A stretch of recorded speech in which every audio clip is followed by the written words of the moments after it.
Good afternoon, everybody. We are continuing our program now. We're so excited to have Nicole Woods here as our guest lecturer to give a little context to the performance that Alison just treated us to.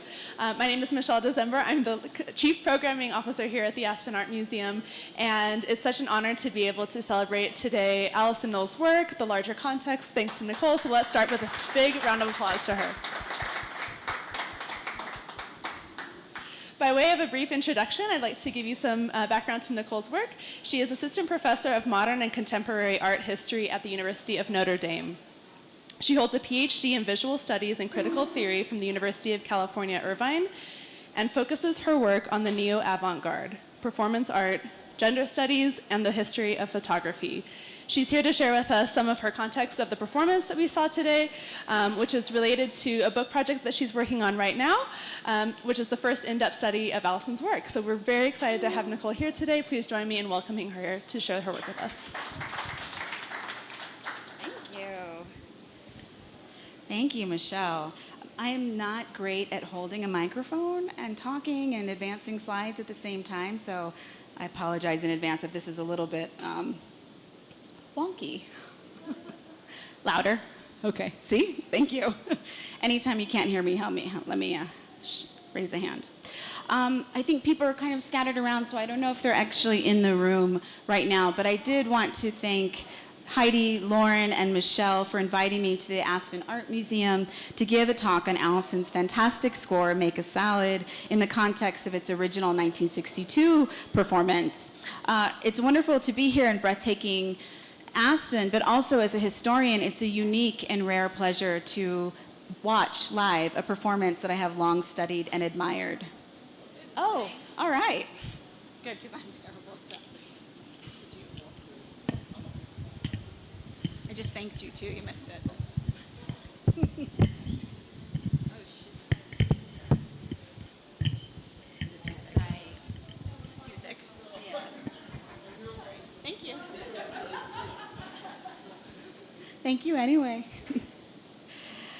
Selections of this talk come from a book project that Michelle mentioned I'm completing on Alison's practice from the late 1950s to the 1970s. And so what I've tried to do here today is to give you a sense of her overall artistic sensibilities from the period of Make a Salad, as well as demonstrate her remarkable influence, as I see it, on all artists, again, and as I see it, adopting food as a source material within modern and contemporary art from the 1960s to the present.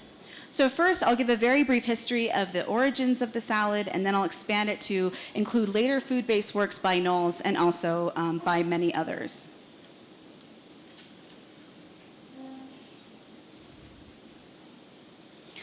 On October 24th, 1962, during an evening of events by Fluxus, an itinerant and loosely defined group of experimental painters, musicians, composers, and poets based in New York and Western Europe, American artist Alison Knowles premiered her by now most celebrated score, Proposition 2, Make a Salad. Standing slightly center off stage in a small audience hall at the Institute of Contemporary Arts in London, Knowles composed a salad for the attendees with foodstuff collected in a pickle barrel throughout the day from a local market. Knowles did not offer a recipe for the salad, nor did she indicate the specific form or ingredients that such a salad should take. Rather, she provided an instruction that merely required an action to be completed, what fellow Fluxus artist George Brecht 3 years prior, in a nod to musical notation, termed an event score. Executed in the space of a cultural institution and under the auspices of a month-long exhibition organized by the innovative London gallerist Victor Musgrave, Knowles' intriguing instruction transformed into a consciously artistic, even melodic occasion, as we experience today.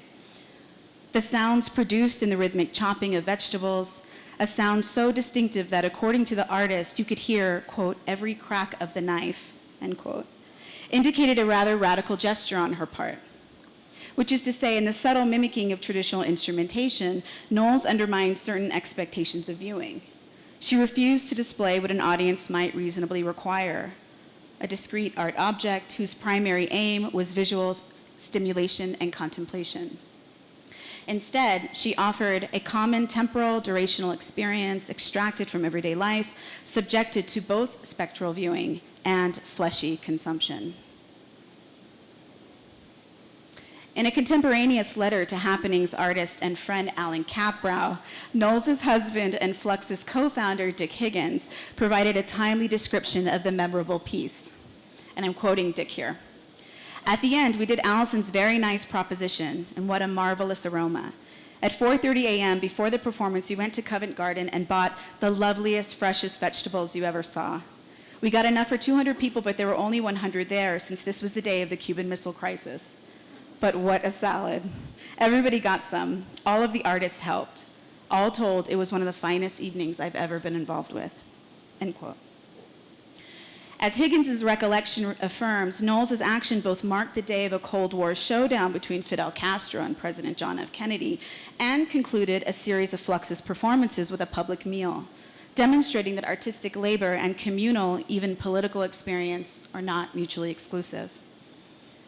Decidedly modest, despite the multiplicity of sensations brought forth, including sight, sound, smell, and taste, the artist's isolation of an understated and often disregarded ritual of preparing food enabled her to draw attention to the biological, social, and aesthetic encounters of everyday life.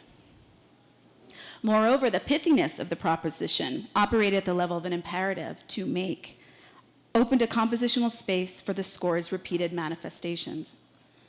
That the 1962 event was shared with a specific art public and with her fellow art performers, we see how Knowles shifted the presumed authority of the artist as sole author and then the art as object to the artist as live performer of multisensorial, even pleasurable experience.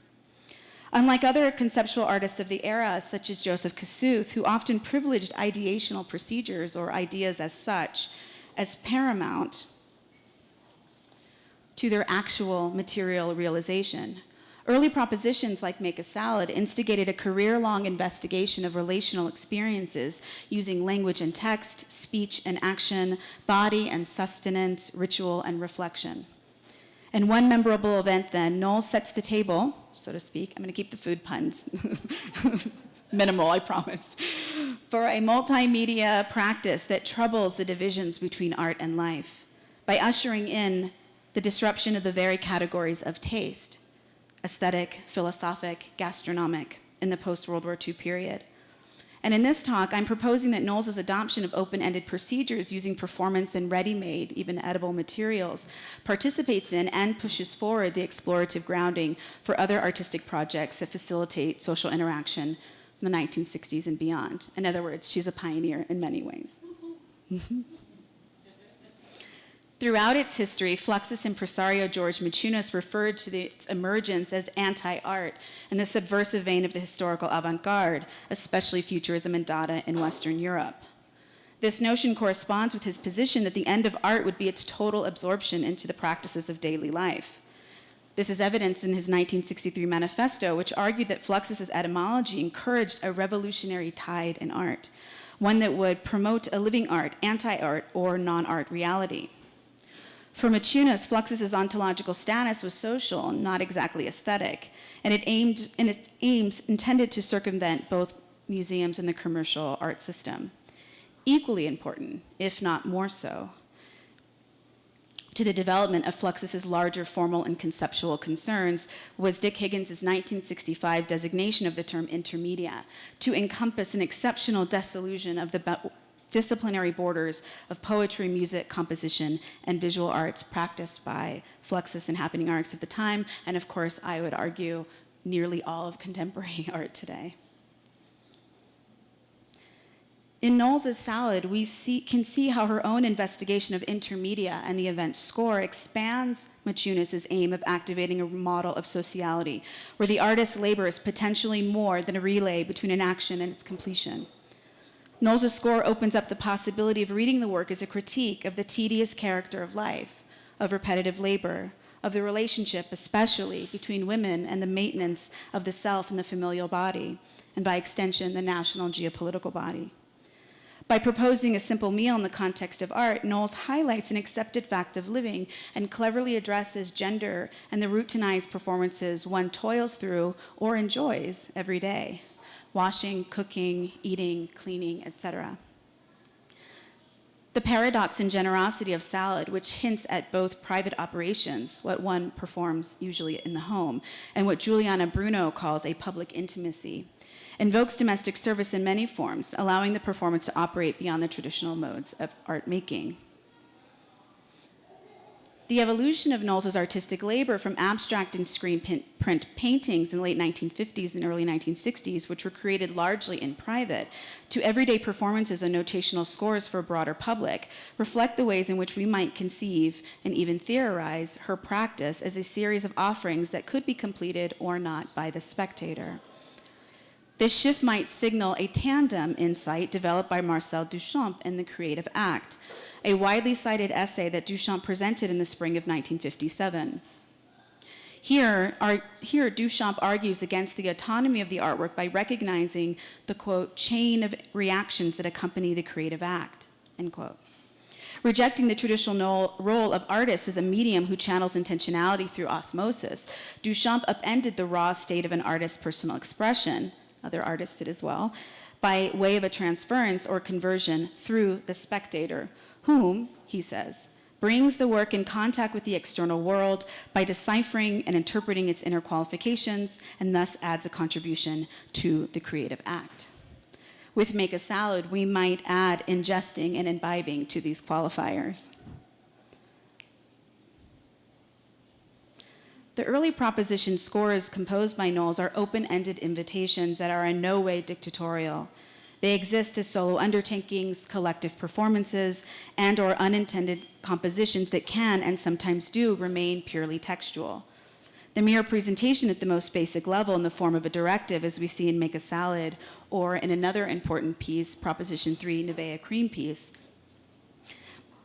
the singular creative act could instigate a further chain of reactions, but ultimately what I want to make clear is that she discloses the contingent nature of the relationship between an artist and her public by noting that the connection is lively, unpredictable, subjected to context, location, and time, but not inevitably codependent. And I think this is critical in relationship to other artists who work in similar ways. The relationship, in fact, is one of choice.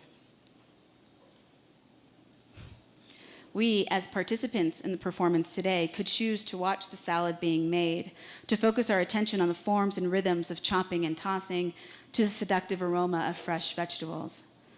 The inverse of this operation is equally true, in that the porous suggestive quality of the proposition does not call for any specific reciprocation on our part. Indeed, we can refuse to both watch or eat. What is extraordinary to me about this work is the fact that if one chooses to participate, one can meditate on it while performing the action for oneself, extrapolating the range of responses it can arouse. Knowles calls our attention to an action that one does mindlessly, arduous, routinely, yes, but the isolation of one's eating habits, at once paying attention to our daily labors and bodily needs, is a key feature, not a bug. Indeed, the chance element of each performance and its indeterminate reaction by audience is one of its strongest elements.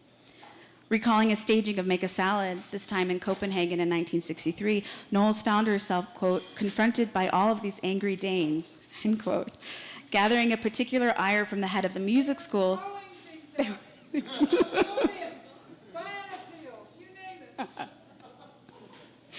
Generating, I understand it, a particular ire from the head of the music school, who had actually funded the vegetables for the salad, whom the artist guesses, probably, I think they thought, maybe I was going to make something in a little bowl.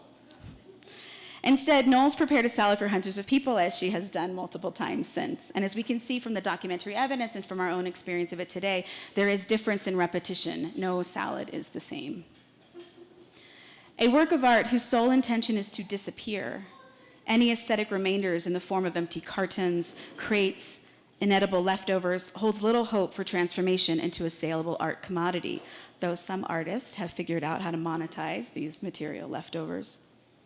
It must have struck the audience at the time of its origination as not only odd, but outside any extant artistic category, which of course is exactly the point. Precisely because of works like Knowles's Make a Salad, cooking, drinking, preparing food, or critiquing the overlapping systems in which food is produced and distributed has become par for the course in today's contemporary art world. This includes the free food event staged by Rikrit Tiravanij in the early 1990s.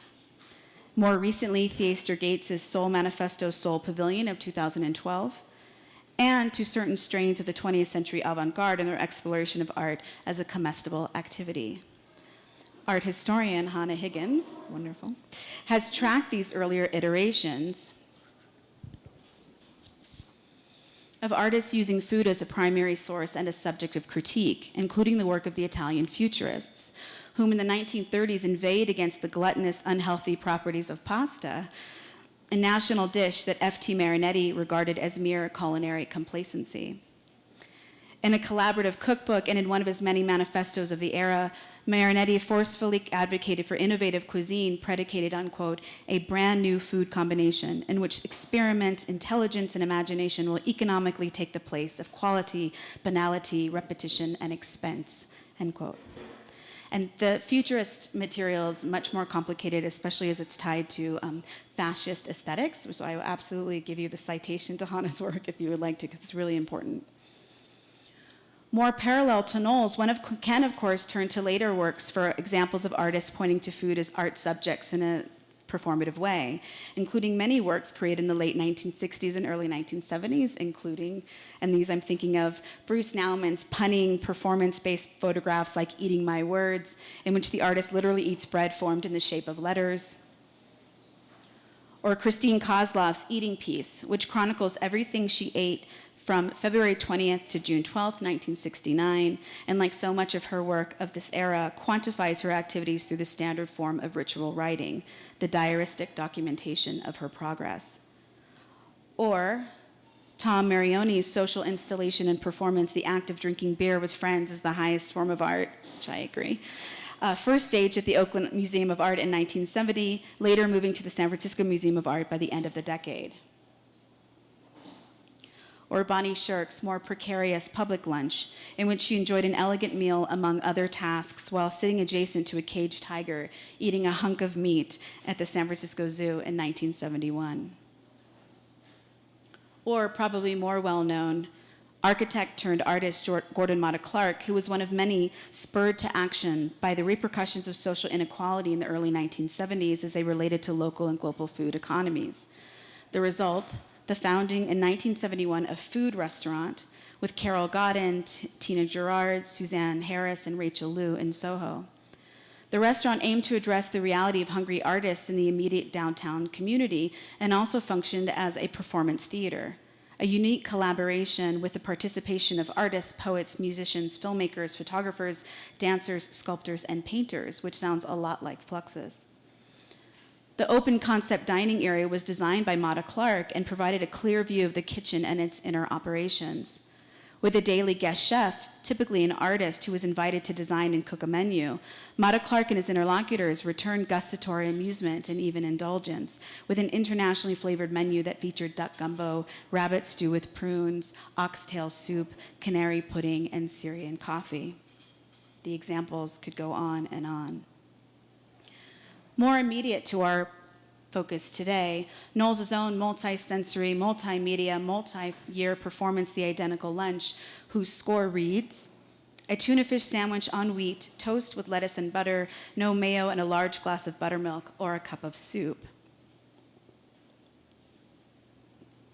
In 1967, the artist initiated a noontime meditation, wherein she ate this lunch at the same time in the same place every day at Riss Foods in the Riss Foods diner in her Chelsea neighborhood.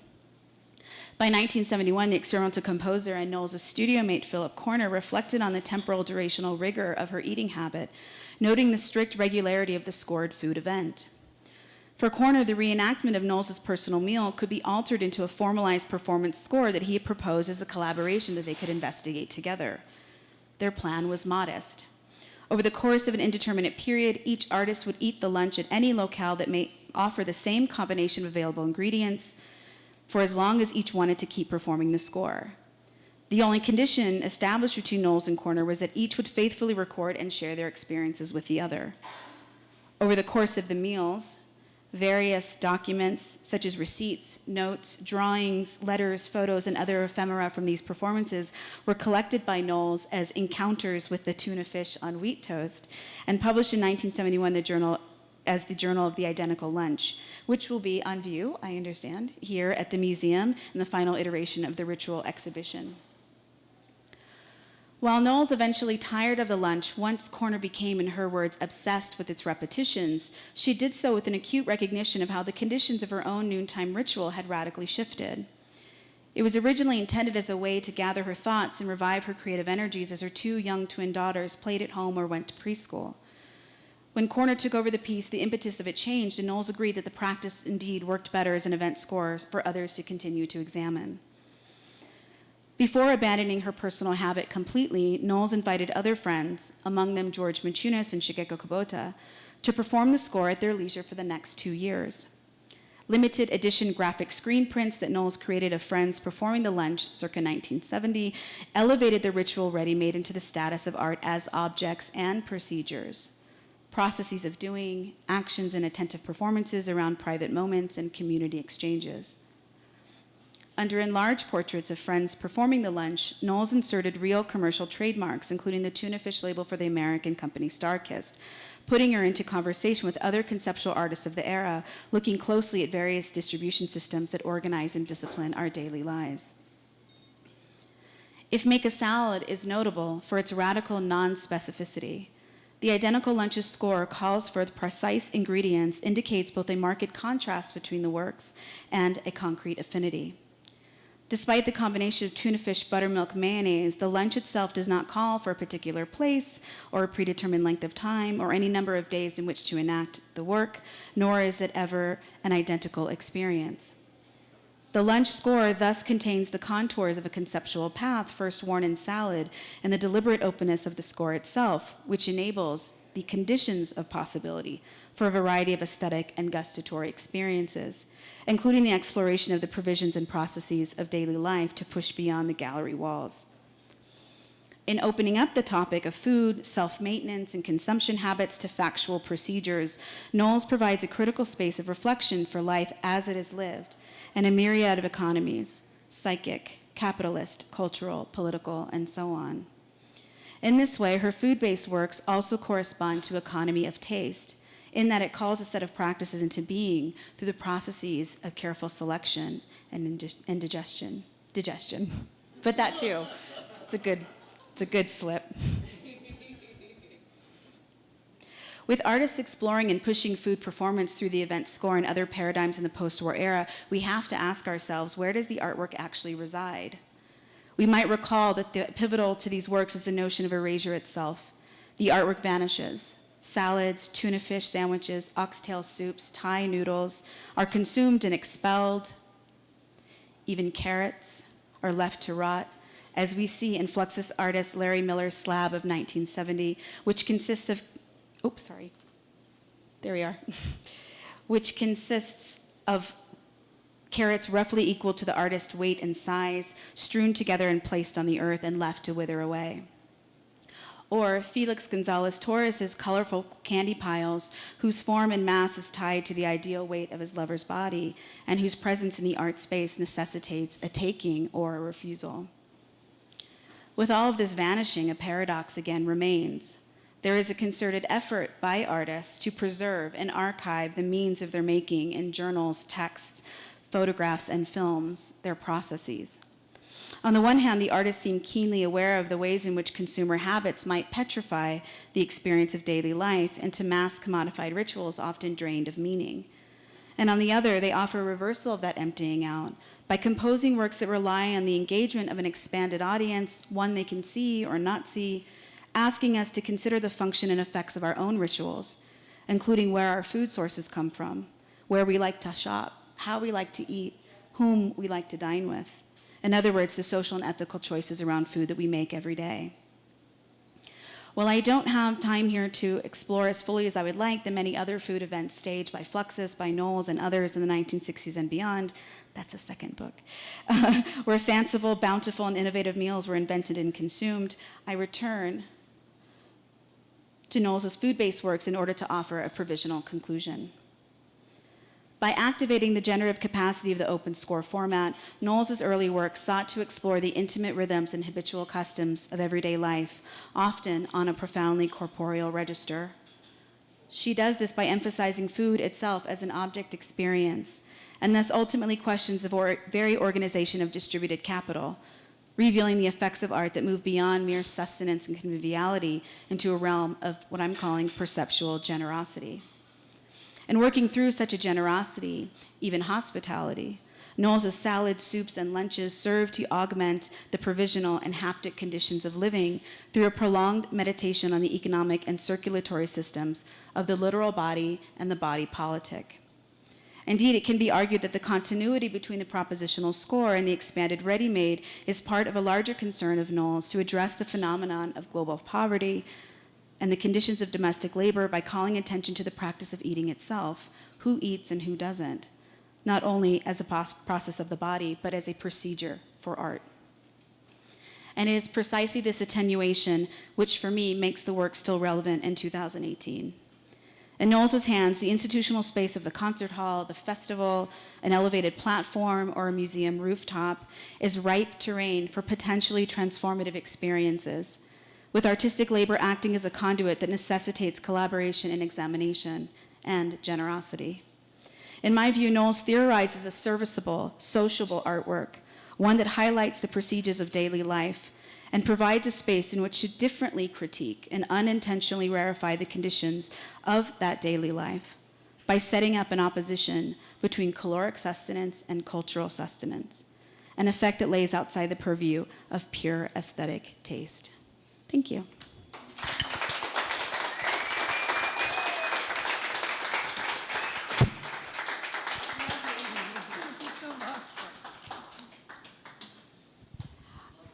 Michelle, I'm very happy to answer questions, or if you just are done with your meal and want to go expel it, that's fine too.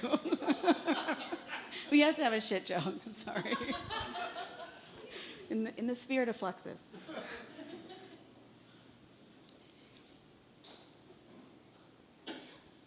Yeah, Joshua. I'm going to give you the microphone because the filming won't be able to pick it up. Unless you How long did it take you to write that? Oh, that's a great question. It's an excellent question. The real answer is a decade.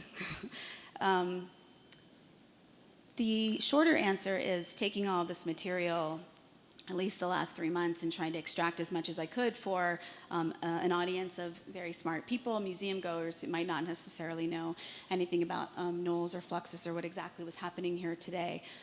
So it's a complicated question, but the work on Knowles itself has been a very long time in coming because it's taken going through various archives, through everybody in Fluxus, her own archive, as you know, and Dick's archive, to sort of piece together this history. So this is not easy because Alison, as you know also, Alison, very unsentimental about keeping things. And so it's taken a while to piece it together. I don't know if that was your exact question, but. Yeah, it's a question and an observation. Like, at the moment when the identical lunch was an identical lunch, tuna fish was this like cheap throwaway fish, super inexpensive. Now, it's actually a very expensive fish, and so that complicates matters. And I'm interested in how maybe that inflection affects some of the concept of the everydayness that you're thinking about. I loved your talk, by the way. It's an excellent question, and it speaks to that contingent nature, right? So not just of the materials, the food source itself, which for me is very particular about a politics of the let's say pre-war and even post-war period in which canned food, in fact, was the food of the middle class. Right? I mean, it wasn't fresh vegetables like it is today. It isn't very expensive farmers markets or very expensive tunas, right? It was considered a marker of solid middle class status to actually be able to go into a supermarket and buy all canned food. So that's a really fascinating shift because now we associate tuna or canned food in general with the poor, the working poor, and it's the stuff you give away. You know, it's just kind of this throwaway food, if you will, or we sort of use it if we have to or something, if you are sort of an aspirational class or something like that. But the tuna is a really important question because their mercury content, I mean, the oceans, the fisheries, like how much has changed. So part of this is why a lot of that can't exactly be explored in this particular book, although it's mentioned. A second book I think is necessary because I'm thinking of The Identical Lunch, in fact, as a sort of point of departure for thinking about ecologies and participatory space, the way in which we think about ethical relationships between our food, and how artists, in fact, were specifically dealing with that, or at least attempting in some way. So the changing nature of the score is so beautiful, and it captures precisely these historical, these class, these political, these national changes that for me, again, keeps it relevant. It doesn't feel ossified. Even though it's a work from the early 1970s, it feels like a work that is just fresh all the time because of these changing circumstances. Does that answer it? Yeah, do you have a follow-up? Yes, of course. Yeah, please. Yeah, and then Karen will ask something. Yeah, I love your I'm sorry. I'm not. Don't ever be sorry. So then my follow-up is Gordon Matta Clark is sourcing the vegetables from food from, is it Mad Run Farm up in Vermont? And so there's this other side of it, just for the next project, that looks at the kind of sociality and the beginnings of the farm-to-table movement actually within the broader context that would include this. So that's kind of, I'm sort of feeding on your answer, but I think it's really interesting. That would be a lot of people are writing about food right now, the food restaurant, it's sort of having a moment. But I think that at least the writings and the material that I've seen they don't quite want to go there, what we're talking about, I think. Farm to table, open concept kitchen, I mean, this whole thing is really interesting for that moment, for that particular way in which, again, food becomes, as it always has been, an incredibly vexed social reality.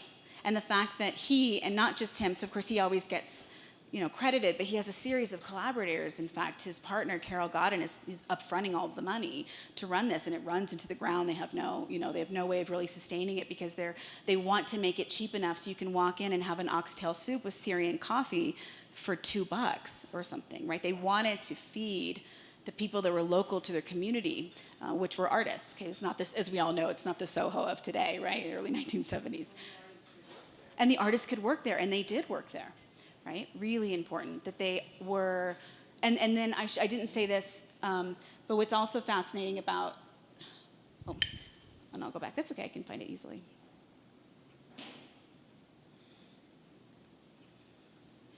About food. Right, so you can see the open concept kitchen, you can see the fresh vegetables. Fulton Market was really important to them, Fulton Fish Market. He and Robert Frank collaborate on a film that deals exactly with these distribution systems, like haggling with fishmongers and going down to the streets, talking to the farmers, et cetera, in order to sort of get this larger picture. And you can see on the back menu, they would have every day a daily changing menu based on the ingredients that were freshly available. But this was also the site of Avalanche Magazine, so a really important conceptual magazine, in which case they would have these conversations, and where architecture and even Gordon Matta Clark's first cuts come from. So the first cuts actually happen in food. So it's a really important work in many ways, but I'm really fascinated more and more with what I'm calling sort of, as you know, from another topic, participatory ecologies, and like expanding this notion of ecology to include sociality, but in a different way. Karen, did you have a question? I have a question and a comment. Okay, so this is probably for Alison, but maybe you know too. I moved to New York in 1979 in the fall, and food was still open in a different version. So do you know who took it over after Gordon Matta Clark passed away? Who continued it? Carol Godin ran out of money by 1974. So she had to pull out. She was bleeding money for years. There were some other, Suzanne Harris and Rachel Liu, there were some other sort of backers, but another completely different team took it over. Is it still It was still open, yeah. But it wasn't, I mean, not only did he die, there was just the original collaborators just couldn't give, it was a labor of love, and they just couldn't give their labor, quite frankly, their free labor anymore, right? Yeah. So this goes back to Hannah's comment about how identical lunch has changed. This past academic semester, there was the program at California Institute of the Arts celebrating its 50th anniversary, which explored Alison's project, The House of Dust, and Alison came and did some performances, and there were lots of classes that did performances, and a group of my students from USC collaborated with students from Cal Arts, and we did a whole, kind of day of performances. I had 2 Chinese international students who had selected the identical lunch as the project that they wanted to enact.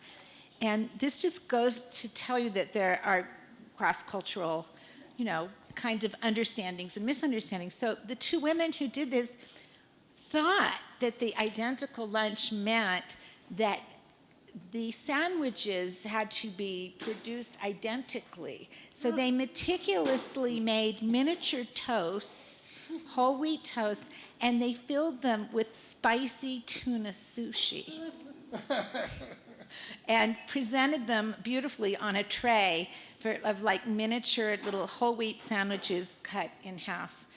So it was the spicy tuna identical lunch. I thought that might amuse you. Yeah, which was ahi tuna. But I think that's absolutely critical that the license for these pieces means that they can be interpreted, and the idea is to try to interpret them straight. And I'm remembering that when the Museum of Modern Art did a month of lunches, because you're the historian, I don't remember exactly when that is. It's like 2012. But the fancy chef at the Museum of Modern Art read this instruction and interpreted it as tuna fish salad made without mayonnaise. Yeah, so it was delicious, but it was a literal expression of this, but it was a fancy butter, no mayo. Yeah, that's right. That's right. Isn't that awesome?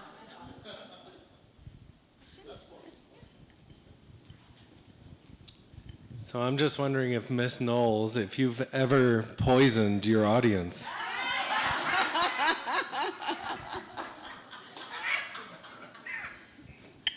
I'm going to be the relay here. If my performance is to poison them, I haven't made it.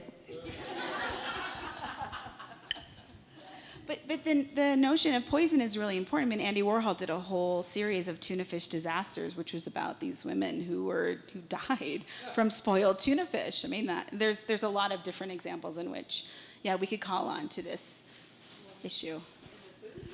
The booties, I mean, yeah.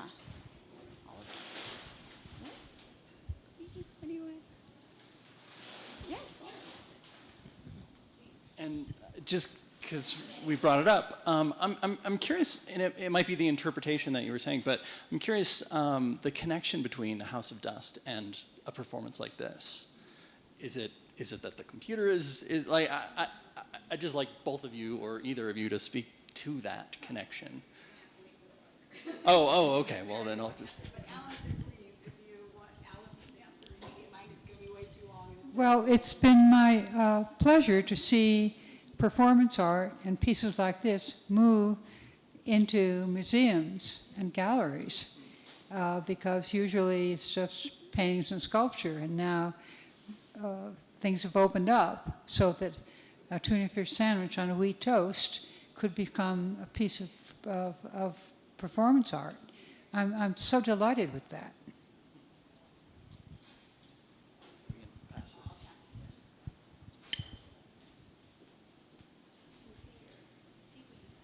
Yeah,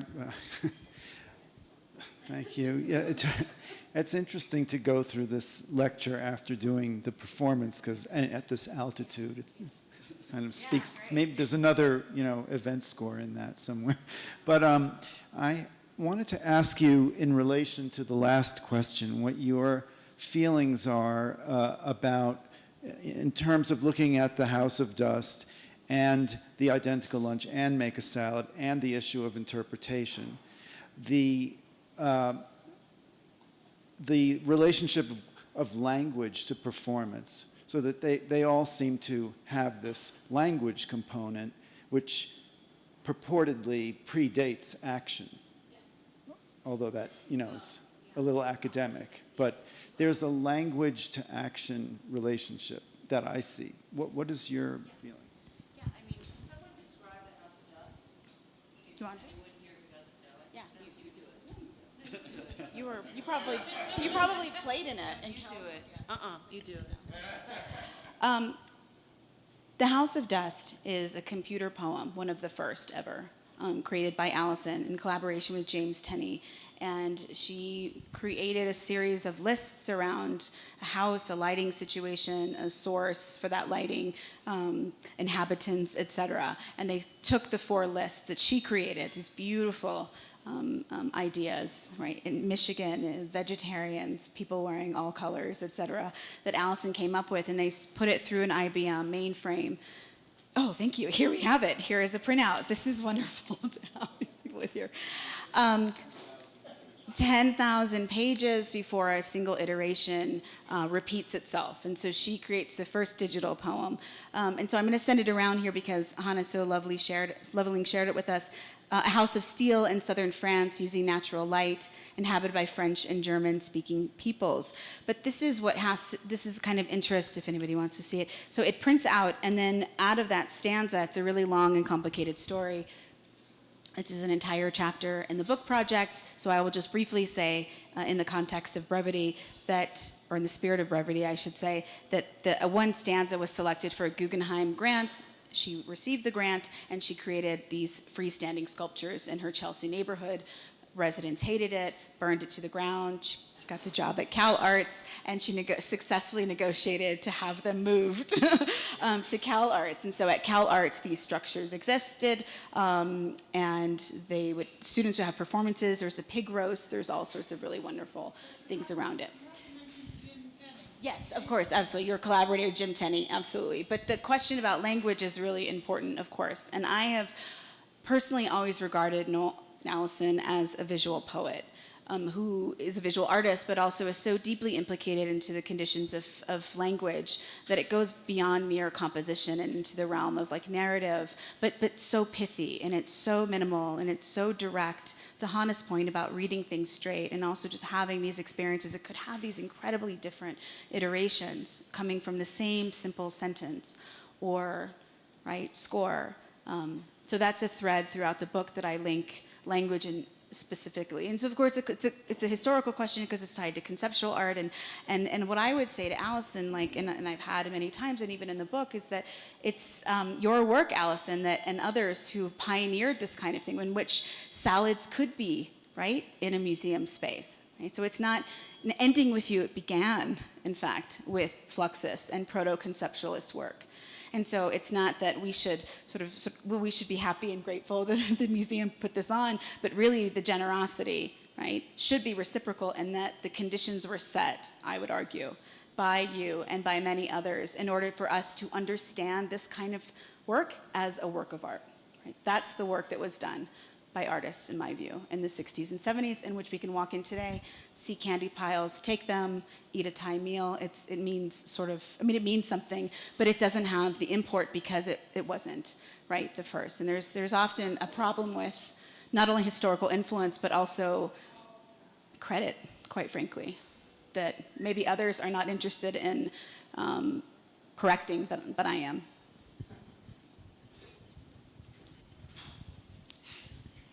Well, I was not brought up in any feminist tradition, and as an early performer and into the Fluxus group, I was the only woman. And now I'm so delighted in my life to see that women have overtaken and indeed are equal partners in performance and in artwork as their male contemporaries. So,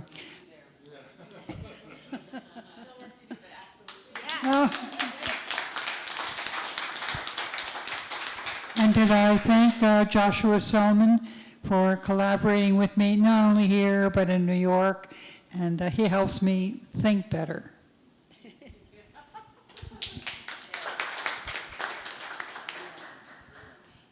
Michelle, do we have more time, or we're good? Okay. We can, I guess, end. We can break here, and then if you have questions, I'm very happy to answer them now or over email or anything else like that. Thank you.